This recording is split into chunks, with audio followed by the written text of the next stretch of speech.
sarili nyo na pwede nyong makita is how is your relationship with the Holy Spirit through your friendship. Kamusta yung pakikipag-friendship mo sa Kanya o yung ibang bagay.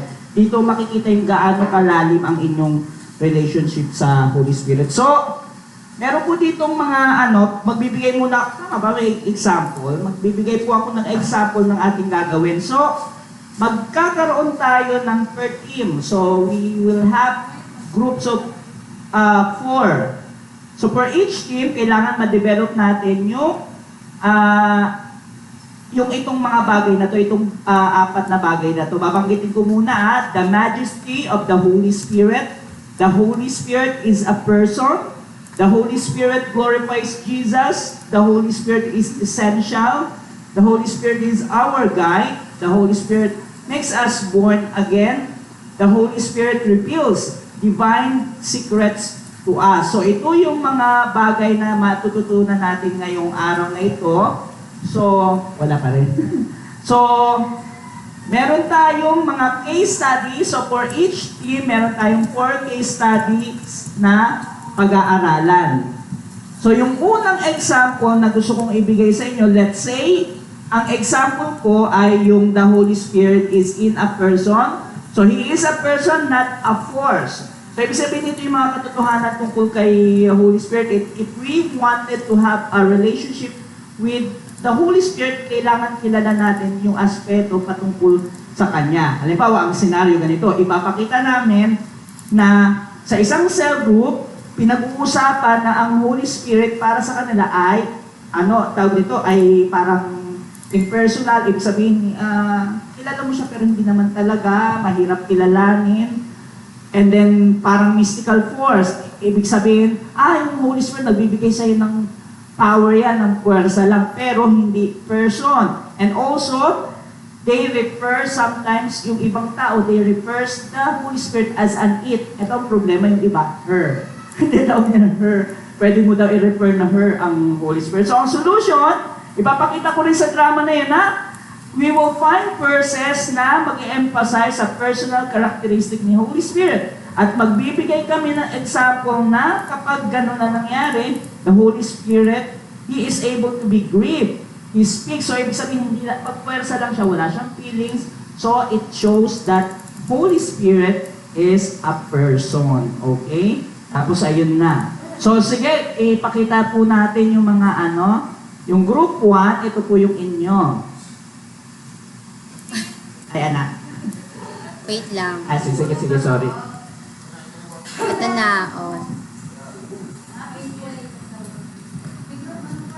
Ayan, group 1 ito. Yes. Ayan, group 1. Ito ang senaryo nyo, ha? Okay, picturean nyo na po. 20 minutes. Binilangan sarili. Ayan, okay na. Sige po. So, yun yung ipapakita nyo, ha? Then next.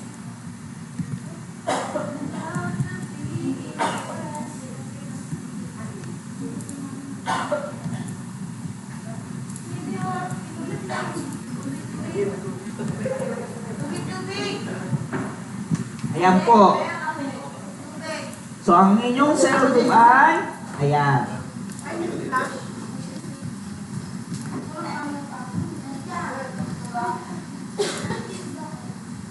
Okay na kayo? Sige po. First group, oo. Pag nakuha nyo na, prepare na kayo. Unlimited lang ito. Okay na? Okay na po. Group 3.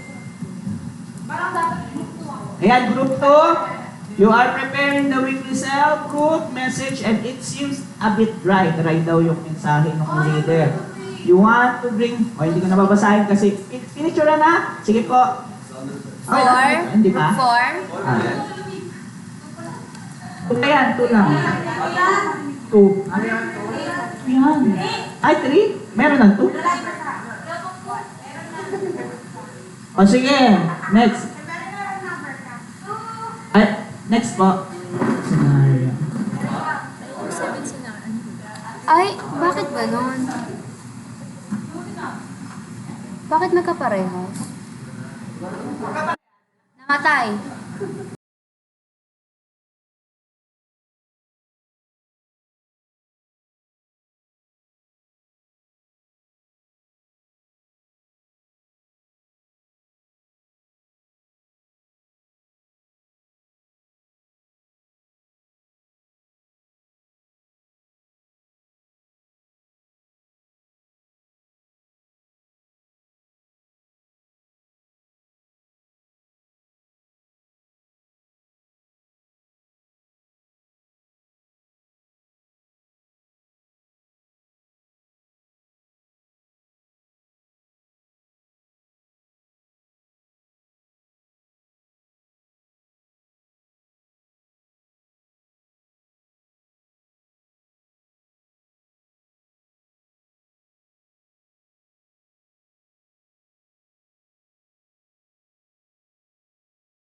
Magkamukha. Bakit magkamukha? Sino yung group number 4? Pas, tatlong group. Ano to lang? Ayo? Tatlong group lang. Tatlong group. Pas, tatlong group. Tatlong group lang. I-dissolve na lang yung 4. Asan ba sa'yo? Present the following. Okay? Yes, ito. 3 minutes preparation, go! Group 1 po yung pati. It is Saturday. 3 minutes lang ang preparation. Tapos ipapakita niyo yan ha. Each person.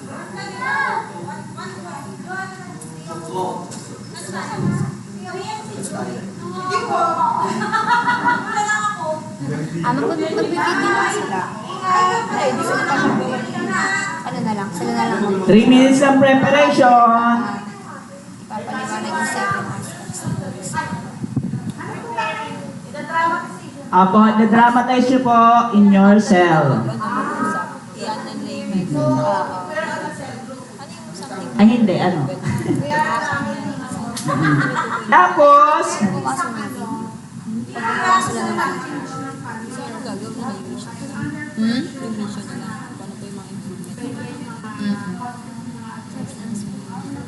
Kaya dapat binasa nila yun. Kasi kung di nila binasa, hindi nila alam. Ito yung 7 na yun. Ayan. Ito yung 7. Pakita ko lang. last 2 minutes. Sa isa. Summary. Parang i-discuss naman ni Kuya Otto.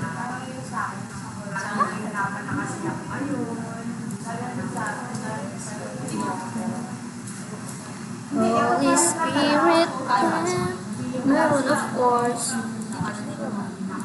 Hindi uso sa Fatima yung ganun kasi private.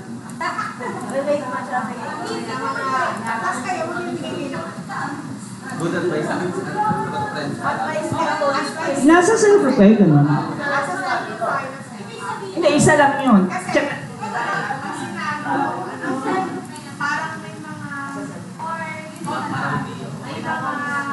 So, ano tayo kaya?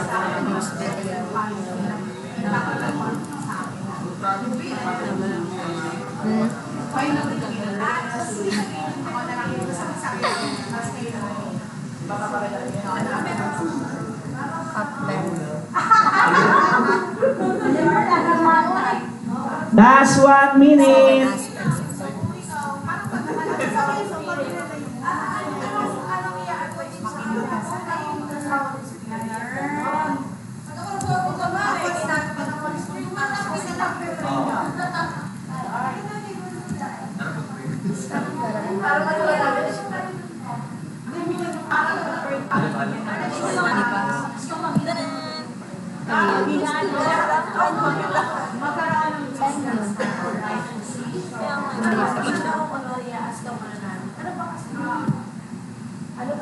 Ginagalingan niya kasi na nakaraan ko siya inasal. Kaso yun, tapos walang pang-asal.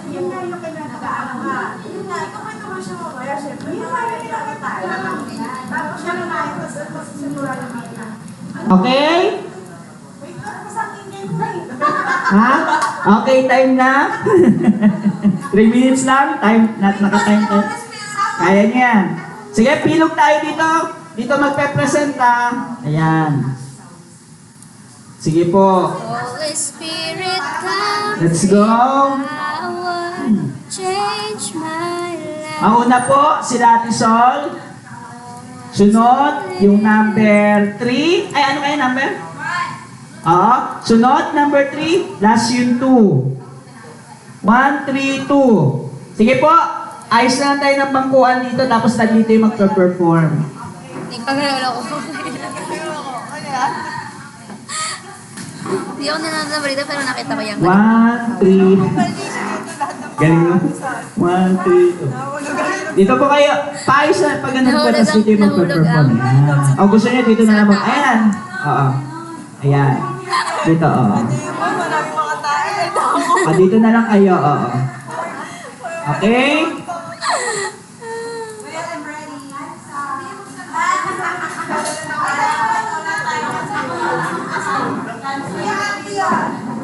Sige, ready?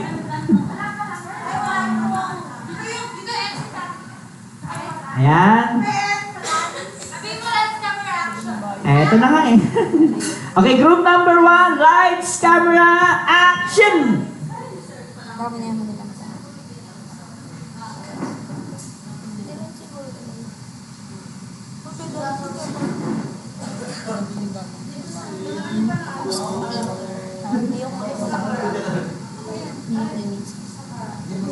okay na ako sa bahay. Sakto na.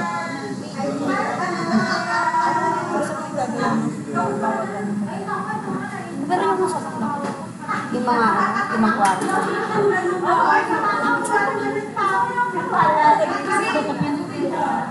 Ay, kasama pa kasama. Kasi may kasama.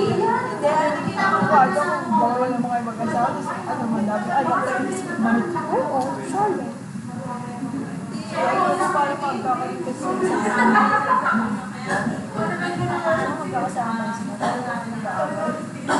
Para lagi sila mag-aaway. May memories yan sa isa't isa. Kung lumakit na sila. Yun na yun? Ano solution nyo? Ha? Ito yung sign. Ito yung sign. Oh, okay. Okay, guys, yung sa mga nandyan, pay attention. Anong napansin nyo to sa ginawa nila? Una, may nangyayari na mga excuse me. Bibinata. May nangyayari, nag-usap sila ng mga mga makamundong bagay. Instead na ma-experience yung Holy Spirit through the presence of worship. So, anong ginawa nilang solution, guys? Nag-pray. Pwede rin naman kasi nga, it's all about the Holy Spirit glorifies Jesus. Ibig sabihin, ang banal na Spirito, tinutulungan niya tayo, siya yung gumagawa ng parang para mag-glorify si Jesus. So, they use us as well para mag-glorify si Lord. So, other solution is worship words out of people na mag-engage and reading out the sounds, pwede rin yun. Or using worship CDs, ayun. Okay? Thank you. Palapakan natin yung group 1. Last 2. Let's call on group number 3. Lights, camera, action!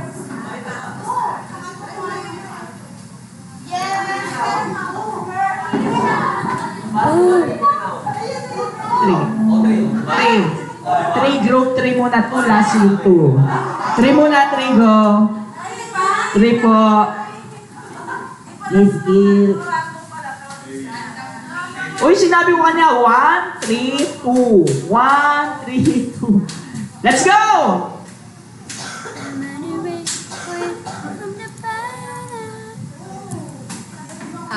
Gmail.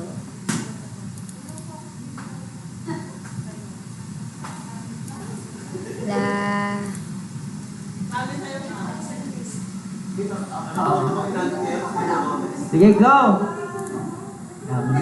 Anong ko ang sakit yung tigyawat? All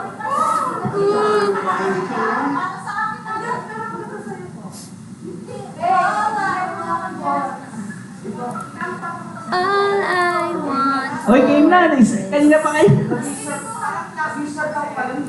is you. Oh, let's go.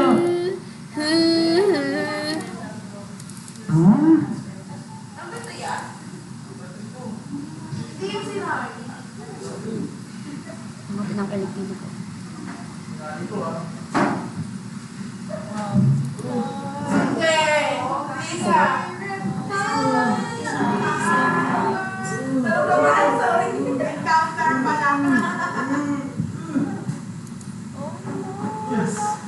Yes, Lord.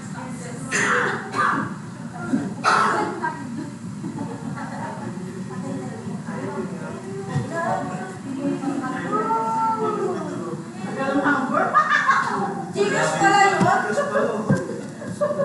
Ano ba yan?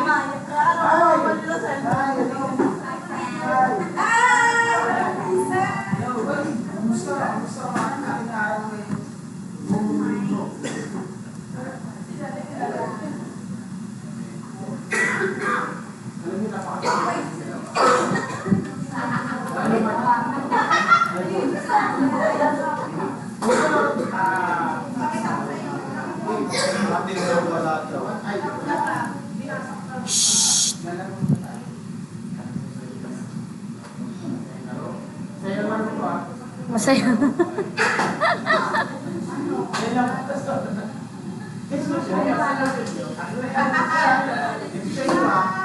Ang scenario ko kasi namin is parang ang celebrate is dry. Masyado dry. Kumbaga na-experience nyo namin siya ng dry. Kaya kumbaga, yung sisilin kayo is napapagamag na sa so parang kahit anong gawin niya, parang bulang talaga. Kaya that time is lalaki niluluhod. Nanikluhod. Ayun, tama. Sa kanyang self-group. Ang solusyon yun nga, na kailangan mo talagang mag-isip sa guidance of the Spirit, sa guidance ng Lord. Tapos na, siyempre, isa pa rin is maglalakad tayo ng para i-follow sila,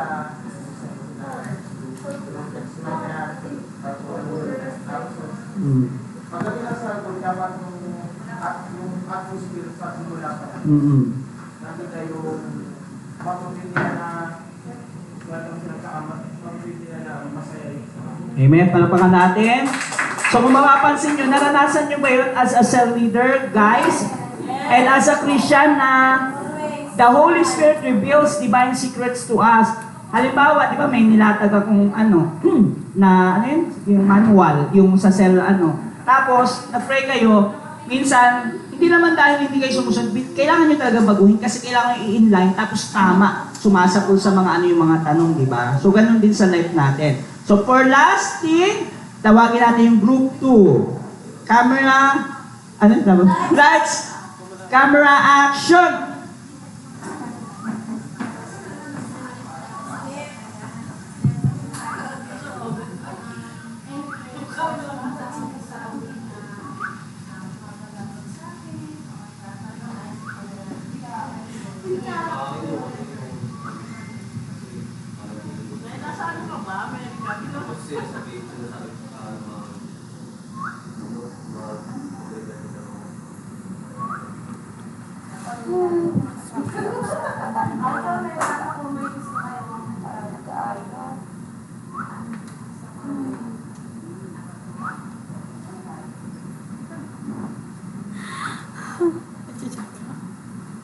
Hindi ako mag-aaral.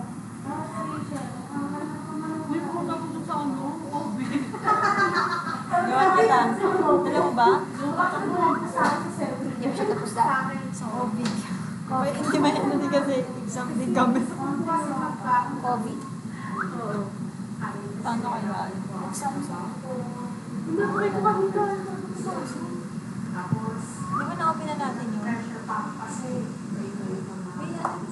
Hindi kasi nakikita yung tamang sagot. Kaya di mo sulat kapag wala sa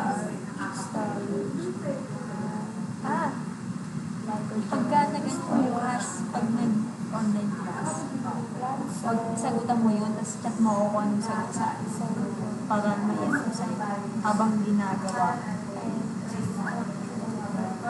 Naalala ko pa naman yung sa mga sagot ko. Sa COVID. Sa menu,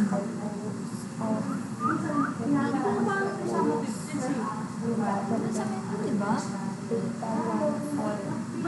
Like sitting pan. Wala tayo. Nagkaroon na ng tabo na yung cellulose. So, wala tayo cellulose. Wala kasi din ako sabi. Tsaka din. Kaya din hindi ko alam. Ay, bukas na lang nandito ako kasi bibidyohan ko yung lalo. Pretty like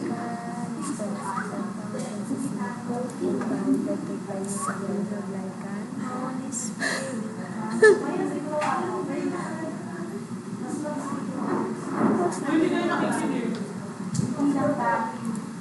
Ang hindi tatanda. ginusto mo to. Pag kailangan mo, tagasira na ka.